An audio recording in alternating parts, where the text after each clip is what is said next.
Até o ano de 1940, não havia estrada entre Curitiba e o norte do Paraná. Uma região em grande parte ainda coberta por mata. As primeiras cidades estavam surgindo, mas só existiam trilhas precárias. Com isso, o norte tinha mais comércio com o estado de São Paulo do que com o sul do Paraná. E o café da região era todo exportado pelo Porto Paulista de Santos. Foi nesta época que começou a ser construída a Estrada do Cerne, a mais longa do Paraná na época. A rodovia saía de Curitiba, pelo bairro de Santa Felicidade, e passava por Campo Magro, Cerne, Jaguariaíva e Cambará, e terminava na cidade de Alvorada do Sul, 70 quilômetros adiante de Londrina, já na divisa com o estado de São Paulo. A Estrada do Cerne foi construída principalmente para levar a produção de café do Norte Pioneiro até o Porto de Paranaguá. As obras com trabalhos manuais foram de 1935 a 1940, mas a estrada, que depois foi usada por cerca de 20 anos, era muito sinuosa e com grandes desníveis, e tinha um revestimento frágil de macadame, que era feito de pedras de brita, breu e areia. Em épocas de chuva, a estrada ficava interditada, com filas de carros encalhados. Em uma entrevista há 20 anos, o falecido general Luiz Carlos Pereira Torinho, que dirigiu o DR nos anos 50, contou como era a situação. A primeira viagem que eu fui ao norte foi um desastre.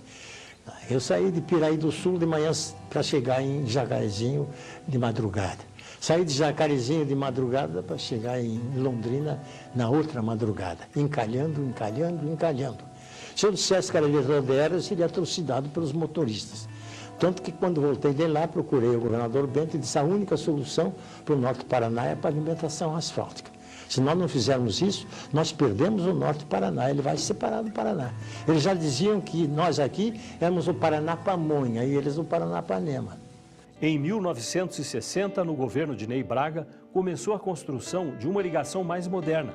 O ex-governador, já falecido, falou sobre a situação da época em uma entrevista no ano de 1998. Não tinha estrada, mas a estrada era pó ou barro.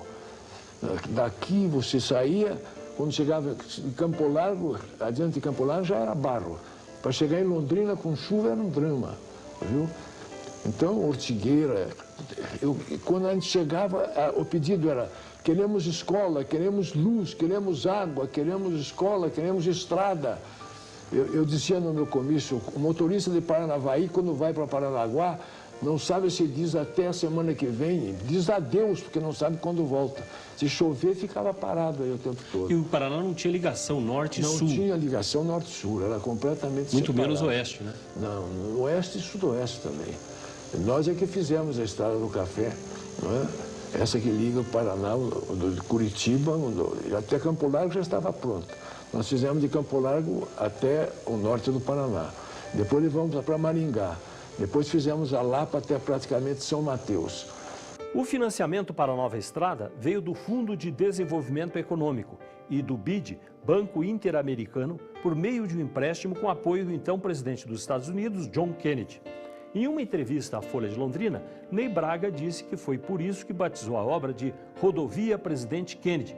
Foi até colocado um busto de bronze de Kennedy no local da inauguração. Mas o busto sumiu e, no fim, a estrada ficou conhecida como a Rodovia do Café. A nova estrada ligou Curitiba a Apucarana, no norte do estado, prosseguindo até Maringá. E de Apucarana a Londrina já havia asfalto pronto. A obra foi inaugurada em 1965 e o então presidente Marechal Castelo Branco descerrou a placa inaugural. A rodovia foi um marco histórico para a integração econômica e política do estado.